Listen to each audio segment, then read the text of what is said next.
कैसी चिंता कैसा गम हो, देकर हाथ में हाथ तुम्हें। मन मंदिर के मूरत बाबा, रख लूं दिल के साथ तुम्हें। मन मंदिर के मूरत बाबा, रख लूं दिल के साथ तुम्हें।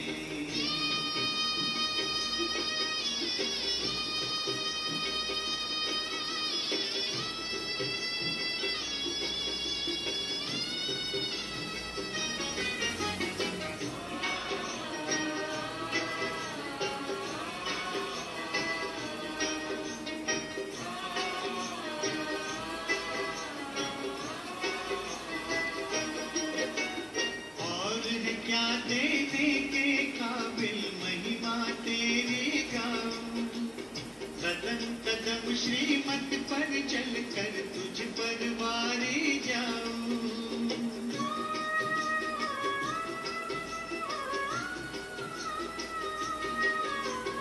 और है क्या देने के काबिल महिमा तेरी गाऊं।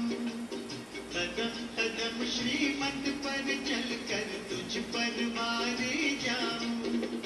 ये जीवन ये धड़कन बाबा, अर्पण है सौगात तुम्हें। मन मंदिर के मूरत बाबा, रख लूं दिल के साथ तुम्हें।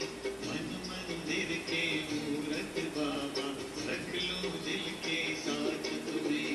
है मेरे मन में सुना दूं अपने मन की बात तुम्हें। मन मंदिर के मूरत बाबा, रख लूं दिल के साथ तुम्हें। मन मंदिर के मूरत बाबा, रख लूं दिल के साथ तुम्हें।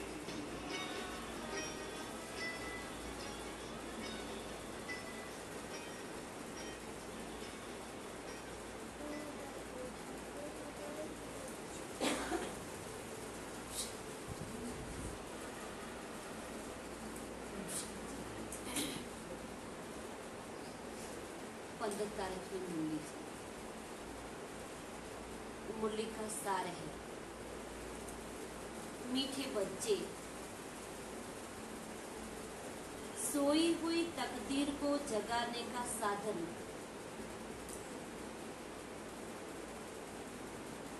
सोई हुई तकदीर को जगाने का साधन है पढ़ाई।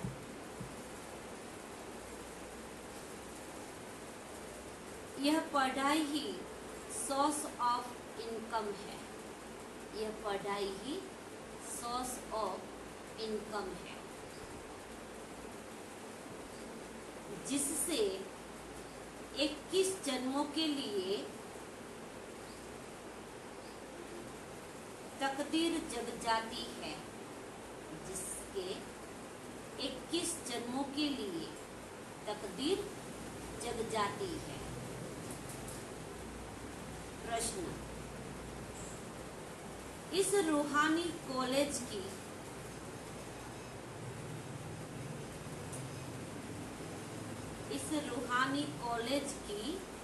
एक विशेषता सुनाओ। एक विशेषता सुनाओ जो दुनिया में किसी कॉलेज की नहीं हो सकती। बाबा क्या कहते हैं?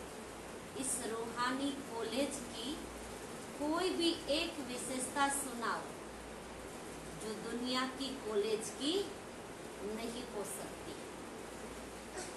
तो बाबा ने जवाब दिया, यही एक कॉलेज है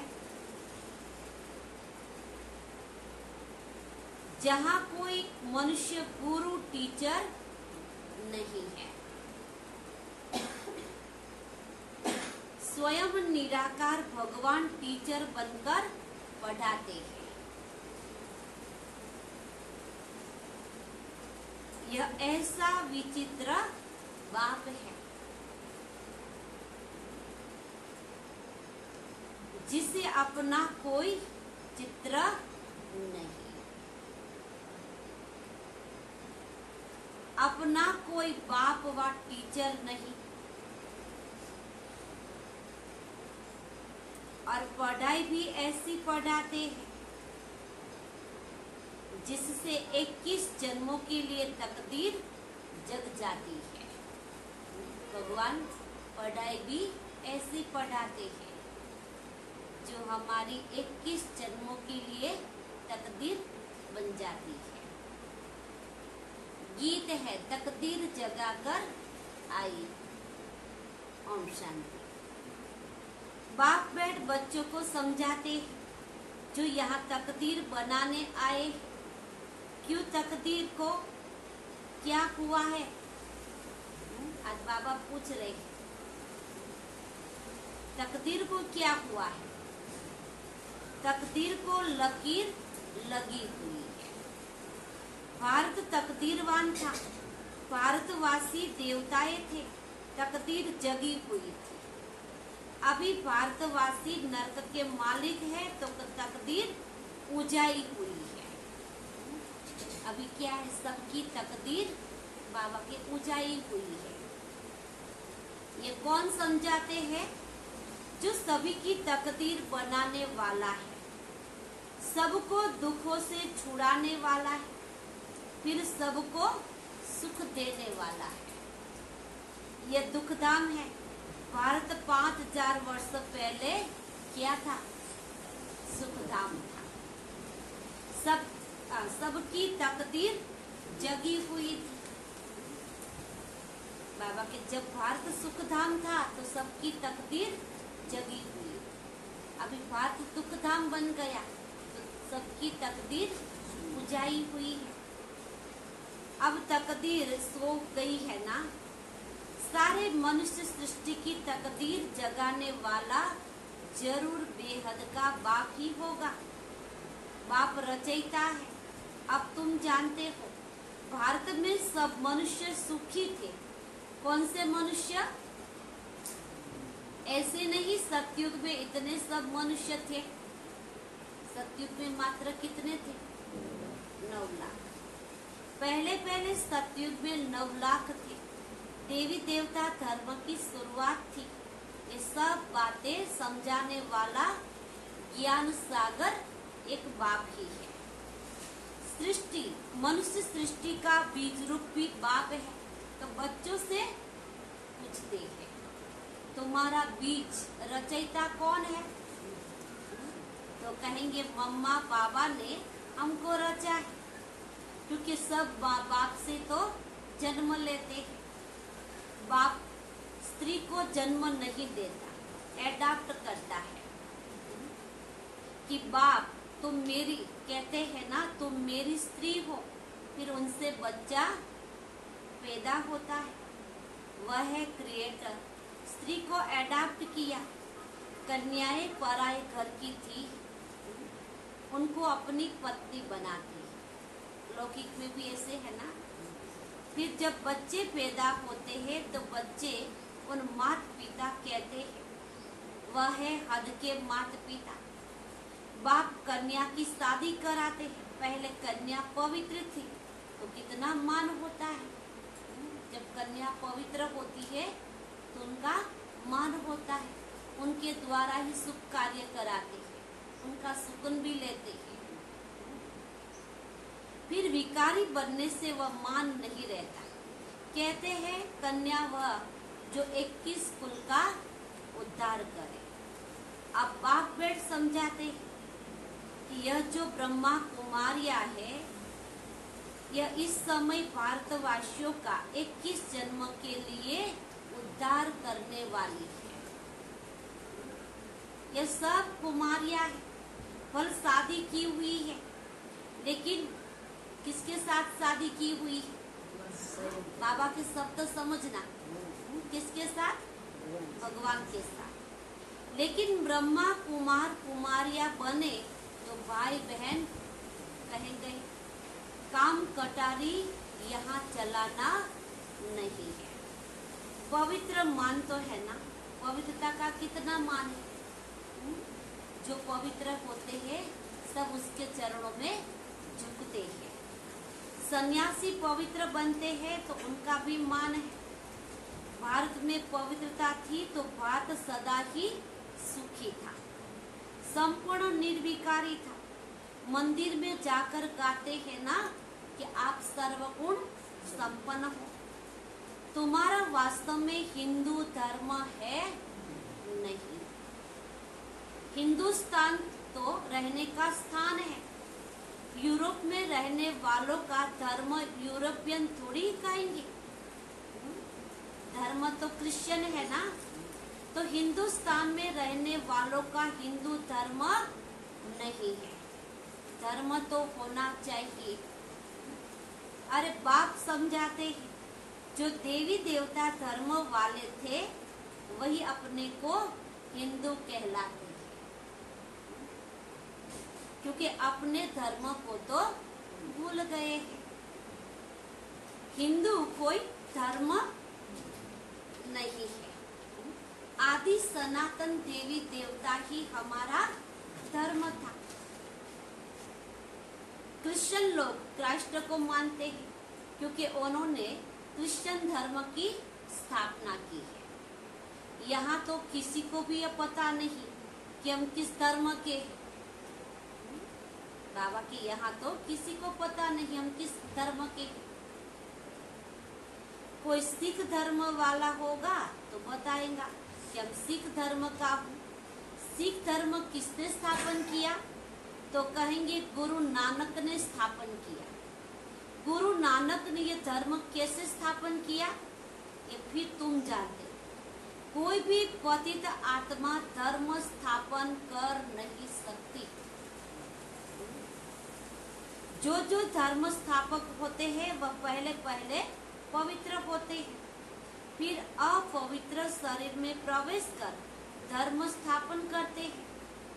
जैसे गुरु नानक को तो बच्चे आदि थे, फिर उनमें पवित्र आत्मा ने प्रवेश कर सिख धर्म की स्थापना की। यह ब्रह्मा का भी पतित शरीर है ना, तो उनमें ज्ञान सागर बाप आकर यह आदि सनातन देवी देवता धर्म की स्थापना करते हैं। तुम जानते हो हमारा वह बाबा है, यह आत्मा कहती है। अब तुम्हें आत्म अभिमानी बनना है। देह में आत्मा रहती है तो कुछ भी हम कर्म कर सकते हैं। अगर आत्मा निकल गई तो कुछ नहीं कर सकेंगे। जैसे कोई कहते हैं ना, हाँ, जैसे कोई कहते हैं यह तो मेरी आत्मा है। इन आर्गन्स द्वारा तुम बोलते हो। आत्मा जब शरीर का आकार लेती है तब बातचीत कर सकती है। आत्मा कहती है मैंने 84 जन्म पूरे किए। बाप बेट समझाते हैं मैं हूँ तुम आत्माओं का बाप। मेरा अवतरण भारत में ही होता है। मुझे अपना शरीर नहीं है। ब्रह्मा विष्णु शंकर को भी अपना सूक्ष्म शरीर है।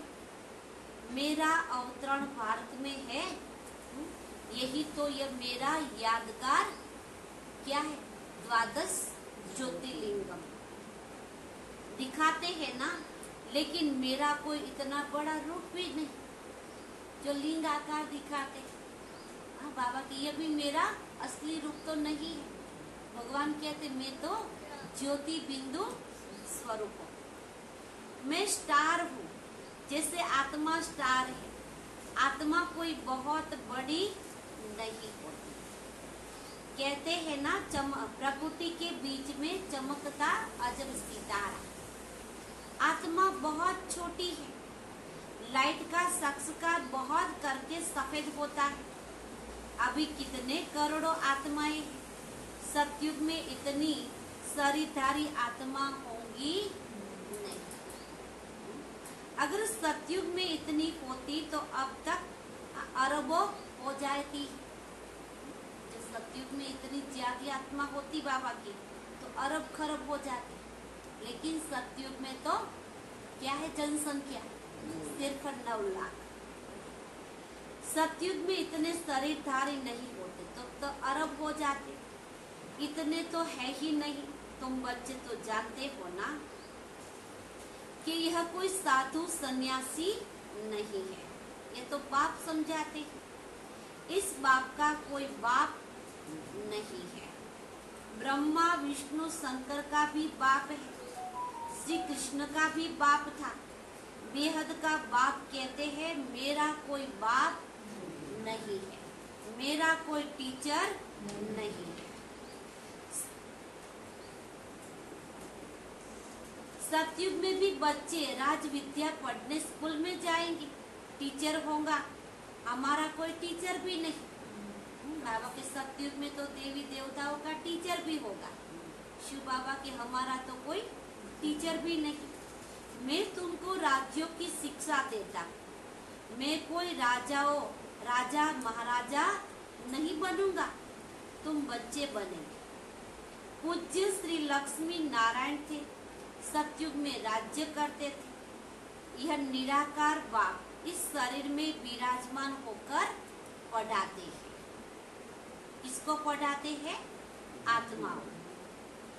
हम आत्माएं पढ़ते हैं ना, वह है ज्ञान का सागर, शांति का सागर। बाप कहते हैं मैं तुमको अपना वर्षा देता 21 जन्मों के लिए। सतयुग में तुम सुख शांति वाले थे, रावण भूत वहां होता रहे। अब बाबा के सतयुग में रावण नहीं होगा, वहां कोई रावण का भूत को भी नहीं जलाएंगे। वह है ही संपूर्ण निर्विकारी दुनिया। अभी तो है संपूर्ण विकारी दुनिया। अभी तुम बच्चे जानते हो हम बाबा से तकदीर बनाने आए हैं। स्कूल में तकदीर बनाई जाती है।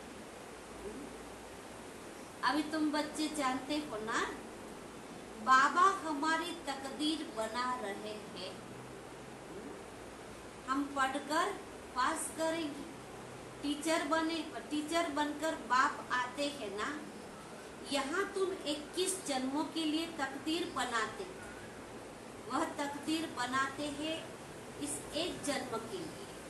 दुनिया में तकदीर बनाते हैं सिर्फ एक जन्म के लिए, और बाबा कहते हैं तुम यहाँ तकदीर बनाते हो 21 जन्मों के लिए।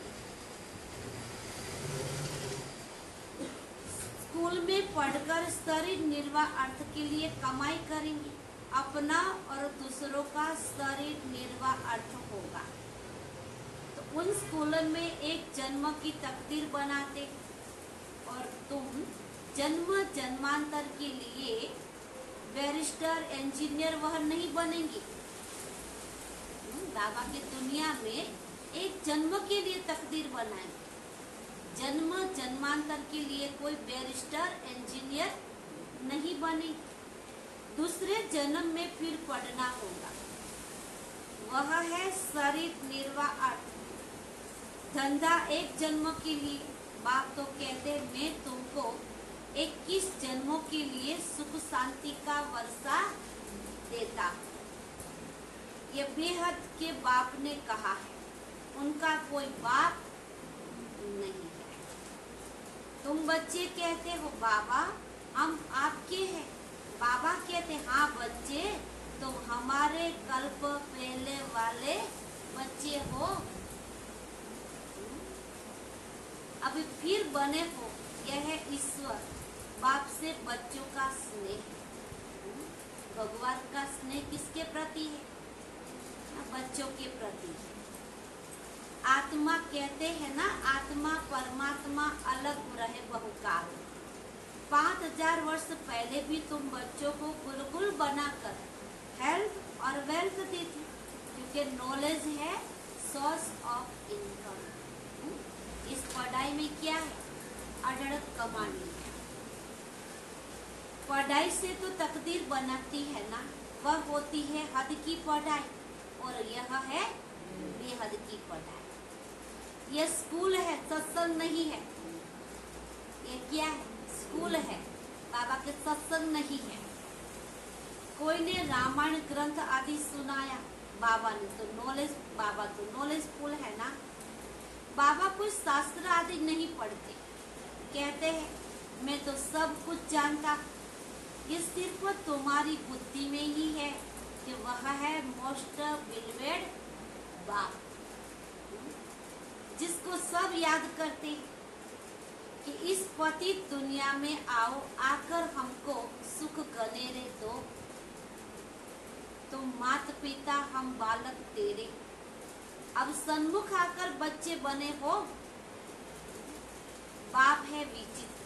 बाबा के भक्ति मार्ग में तो हम पुकारते थे कि तुम माता पिता हम बालक थे। अब तो बाबा के सामने सन्मुख आकर मिलते। तो बाप कौन है? विचित्र, जिनका कोई चित्र नहीं, उनका कोई चित्र नहीं, माना शरीर नहीं, परंतु चित्र के आधार बिगर शिक्षा कैसे देवे? इसीलिए कहते हैं मैं इस शरीर का आधार ले इन द्वारा तुमको पढ़ाता। तुम जानते हो हमको कोई मनुष्य, गुरु, टीचर नहीं पढ़ाते। तो कौन पढ़ाते हैं? स्वयं भगवान पढ़ाते हैं। लिखा ही हुआ है भगवान युवाच, वह निराकार है। ब्रह्मा देवता नमः, विष्णु देवता नमः कहा जाता है। ब्रह्मा भगवान नहीं कहेंगे, ब्रह्मा को भगवान नहीं कहेंगे, क्या कहेंगे? ब्रह्मा देवता कहेंगे, क्योंकि वह सूक्ष्म वतनवासी देवता है, रचना है, उनसे कोई वर्षा मिल नहीं सकता। तो फिर मनुष्य को वर्षा कैसे दे सके? इन बातों को कोई समझ नहीं सकते। यह है गॉड फादरली कॉलेज, भगवान पढ़ाते। बच्चे मैं तुमको मनुष्य से देवता बनाता, ऐसे और कोई कह नहीं सकता। सन्यासी है ही निवृत्ति मार्ग के। सतयुग में तो प्रवृत्ति मार्ग में पवित्र देवी देवता ही थे। अब मैं फिर आया हूँ पतितों को पावन बनाने। जितना याद करेंगे उतना तुम्हारे विकर्म विनाश होंगे। आत्मा ही पतित होती है। जिस सोने में खाद पड़ती है फिर जेवर भी खाद वाला बन जाता है। आत्मा में खाद पड़ती है ना तो आयरन एसिड बन जाती है, आत्मा लोखंड जैसी बन जाती है। अब बाप सभी तमो प्रधान है। फिर तुम आत्माएं सुंदर बनेंगी तो शरीर भी सुंदर मिलेगा। सतयुग में तुम गोरे थे अर्थात सुंदर थे, फिर 84 जन्म लेते लेते क्या बन गए? श्याम बन गए, अर्थात सावरे बन गए। इसलिए कृष्ण को श्याम सुंदर कहते हैं। एक की तो बात नहीं। सारी राजधानी गोरी थी ना, अब श्याम बन गई। आत्मा और शरीर दोनों ही रोगी बन गए हैं। तुम जानते हो हम सो पूज्य देवी देवता थे, माया ने पूज्य से पुजारी बना दिया। देवी देवता धर्म वाले भ्रष्ट, कर्म भ्रष्ट बन गए। देवताओं के आगे जाकर कहते हैं ना हम नीच है, पापी है, हम निर्गुण हारे में कोई गुण नहीं, हम कंगाल है, दुखी है। भारत में देवी देवताओं का राज्य था, भारत सिरताज था। अब तो प्रजा का प्रजा पर राज्य, अब कोई राजा नहीं है। बाप को तो जानते नहीं, ये तो जानते हो इस पुरानी दुनिया का विनाश होना है। गाया जाता है विनाश काले विपरीत बुद्धि। किसकी? बाबा की गाया ही जाता है विनाश काले विपरीत बुद्धि। किसकी? किसकी बाबा? कौरवों की बाबा, जो भगवान के पर संशय पैदा करते हैं। किसकी बाबा की? यादव और कौरवों की, जो बाप को नहीं जानते। भगवान वाच तुम्हारी तकदीर जो डूबी हुई थी वह अब जग चुकी है। तकदीर बन जाने की यह पढ़ाई है ना। हाँ, बाबा की तकदीर बनाने की तो यह पढ़ाई है। हम यहाँ आते ही क्यों है? अपनी तकदीर बनाने के लिए। स्वर्ग का मालिक तो स्वर्ग की स्थापना करने वाला ही बनाएगा। स्वर्ग की स्थापना करने वाला है कौन? Heavenly god father. नरकवासी माया बनाती। तुम गाते भी हो, दुख में सिमरण सब करे, सुख में न करे कोई। भक्ति शुरू होती है द्वापर से। भक्ति का फल देने वाला भगवान को आना ही पड़ता है। कब आते हैं भगवान? कलयुग के अंत में।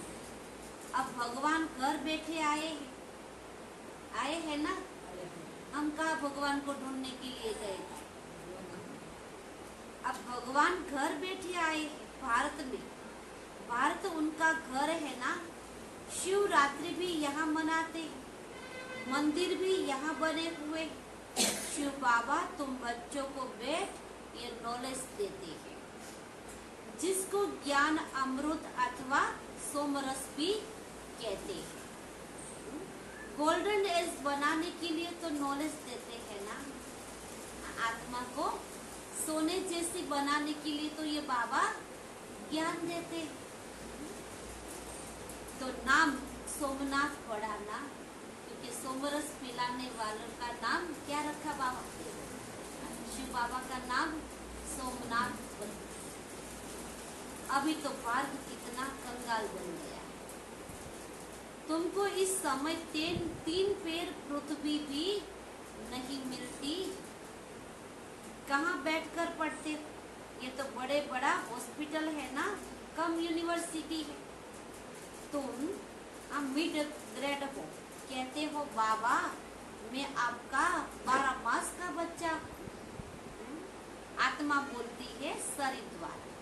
कोई कहता है बाबा मैं 1 मास का बच्चा हूँ, कोई कहते हैं मैं 2 मास का बच्चा हूँ, कोई कहते हैं मैं 12 मास का बच्चा हूँ। ये आत्मा बोलती है शरीर द्वारा। बाबा मैं 6 मास का बच्चा हूँ। ये आत्मा बोलती है ना मैं आपका बना हूँ। अच्छा, अब अच्छी रीति पढ़ो तो साथ ले जाऊंगा। बाबा क्या कहते हैं? अब अच्छी रीति पढ़ो तो साथ ले जाऊंगा। सन्यासी ब्रह्म अथवा तत्व को याद करते, बाप को छोड़ रहने के स्थान को याद करते हैं। समझते हैं कि ब्रह्म ही भगवान है, लेकिन यह उनका मीठा ब्रह्म है। ब्रह्म तत्व जिसमें हम अशरीरी आत्माएं निवास करती है, उसको भगवान कैसे कहा जाता? वो तो रहने का स्थान है। फिर कहते हैं हम ब्रह्म में लीन हो जाएंगे। आत्मा तो अविनाशी है, उनको पाठ बजाते रहना है। बाप अच्छी रीति बैठ समझाते हैं। यह दादा भी बल शास्त्र आदि पढ़े हुए थे, परंतु मुझे नहीं जानते थे। ये कौन कहता है? शिव बाबा कहता है। अब इनको भी मैं ज्ञान सुनाता, इनकी आत्मा सुनती है। मैं इनके बाजू में आकर बैठता। कहाँ बैठता है शिव बाबा? ब्रह्मा बाबा के अकाल तख्त पर बाजू में आकर बैठता है। तुमको पढ़ाता हूँ ना, यह भी सुनता है। इनके मुख से ही आत्मा, इनके मुख से ही पढ़ाता। तुमको देही अभिमानी बनना है। दुनिया में कोई देही अभिमानी होते नहीं है। तुम बच्चे बेहद के बाप से बेहद का सुख का वर्षा ले रहे हो। ये 5000 वर्ष पहले माफी। सन्यासियों आदि को अपने शास्त्र की ही बुद्धि में याद आएंगी। यहाँ कोई शास्त्र की बातें नहीं है। बाप को क्या याद आएगा? वह तो मालिक है ना। बाबा को तो कोई शास्त्र उठाने की जरूरत नहीं। तुम याद करते हो बेहद के बाप को। प्रजापिता ब्रह्मा के तुम कुमार कुमारिया हो। ये दादे से वर्षा लेते। दादा कौन बन गया? शिव बाबा। ये ब्रह्मा द्वारा फादर से साकार ग्रैंड फादर है निराकार। शिव बाबा की आत्मा इनमें प्रवेश करती है। हाँ? दोनों निराकार है ना, आत्मा दोनों निराकार है। शिव बाबा की आत्मा भी निराकार और ब्रह्मा की आत्मा निराकार है। इसलिए बाबा कहते दोनों निराकार है। ये साकार फादर भी है तो मदर भी है। इनसे तुमको अडॉप्ट करता। अच्छा, मीठे मीठे सिकिलते बच्चों प्रति माता पिता बाप दादा का याद प्यार और गुड मॉर्निंग। रूहानी बाप की रूहानी बच्चों को नमस्ते। हम रूहानी बच्चों की रूहानी बाप दादा को भी याद प्यार और नमस्ते नमस्ते नमस्ते। सदा रहो हंसते बनो फरिश्ते। शुक्रिया बाबा तेरा लाख लाख शुक्रिया, बार बार शुक्रिया। धारणा के लिए मुख्य सार है। पहली, पढ़ाई पर पूरा ध्यान देकर, पढ़ाई पर पूरा ध्यान देकर 21 जन्मों के लिए अपनी तकदीर बनानी है। आज बाबा क्या कहते हैं? पढ़ाई पर पूरा ध्यान दो।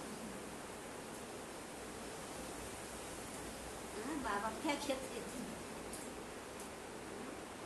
क्योंकि बाबा पढ़ाते, बाबा की जितना हम लगन से बैठेंगे तो बाबा के बोलने सुनने में भी अच्छा लगेगा। कोई भी पॉइंट हमारी बुद्धि में बैठ जाएगी। इसलिए बाबा कहते एक बाप की मत पर चल। किसकी मत पर चलो? एक बाप की मत पर।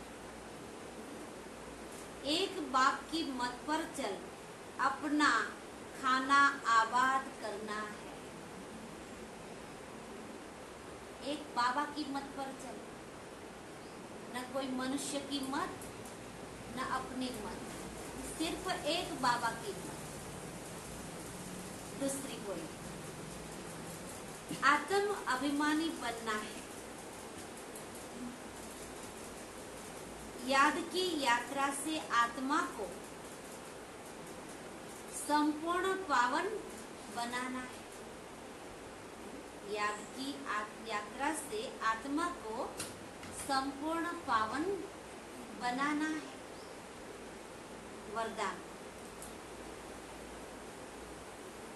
सदा अपने आप में शुभ उम्मीदें रख।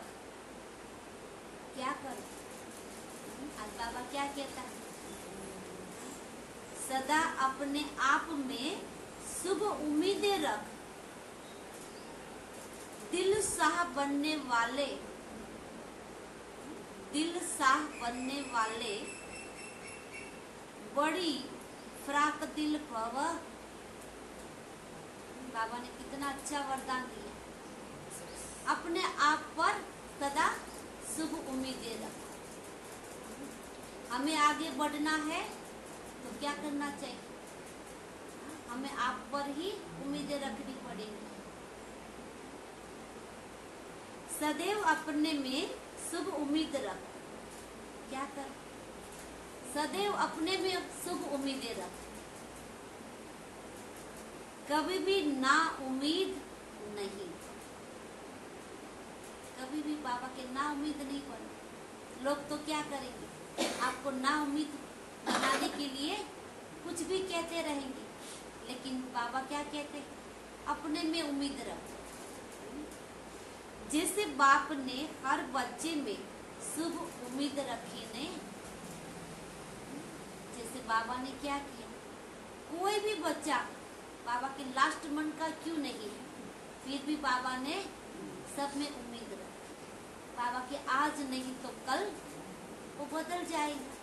बाबा ने कभी ऐसा सर्टिफिकेट नहीं दिया कि ये बदलने वाला नहीं, ये तो ऐसा ही है। नहीं बाबा,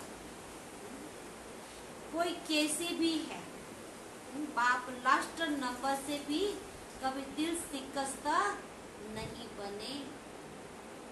बाबा की न कोई बच्चा कैसा भी लास्ट नंबर वाला क्यों न, तो भी बाबा उनसे कभी दिल शिकस्त नहीं बने, क्योंकि भगवान ने उसको पास किया। सदा ही उम्मीद रखी ना, तो आप भी अपने से, दूसरों से, सेवा से कभी ना उम्मीद दिल शिकस्त नहीं बने। बाबा के आप भी क्या करो, बाबा ने हम बच्चों के ऊपर उम्मीद रखी। बाबा को पता था ये बच्चा आगे बढ़ेगा, कुछ अच्छा ही करेगा, तो आप भी क्या सोचो, अपने आप पर, दूसरों के पर और सेवा पे बाबा की कभी ना उम्मीद नहीं बनो, दिल शिकस्त नहीं बनो, दिल शाह बनो। कैसा बनो? दिल शाह बनो। शाह माना फ्राक दिल, छोटी दिल वाला नहीं बाबा, फ्राक दिल वाला। फ्राक दिल माना विशाल दिल। सदा बड़ी दिल वाले बनो। कोई भी कमजोर संस्कार धारण नहीं करो, कोई भी कमजोर संस्कार धारण नहीं। नॉलेजफुल बन, माया के भिन्न भिन्न रूपों को परख, विजयी बनो। नॉलेज, बाबा के नॉलेजफुल बनो, ज्ञान से भरपूर बनो। माया आपके सामने अलग अलग रूप लेकर आएंगी आपको गिराने के लिए, तो बाबा के उसको परख लो। लेकिन कब परख सकेंगे? जब हम ज्ञान से भरपूर होंगे, तब तो हमारी विजयी होंगी। स्लोगन, आप और बाप, आप और बाप दोनों ऐसा कंबाइंड रहो जो तीसरा कोई अलग कर न सके। आप और बाप दोनों ऐसा कंबाइंड रहो जो तीसरा कोई अलग कर न सके। अच्छा, ओम शांति।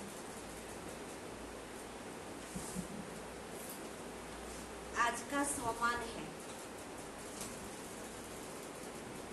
मैं तकदीरवान हूँ। मैं तकदीरवान हूँ।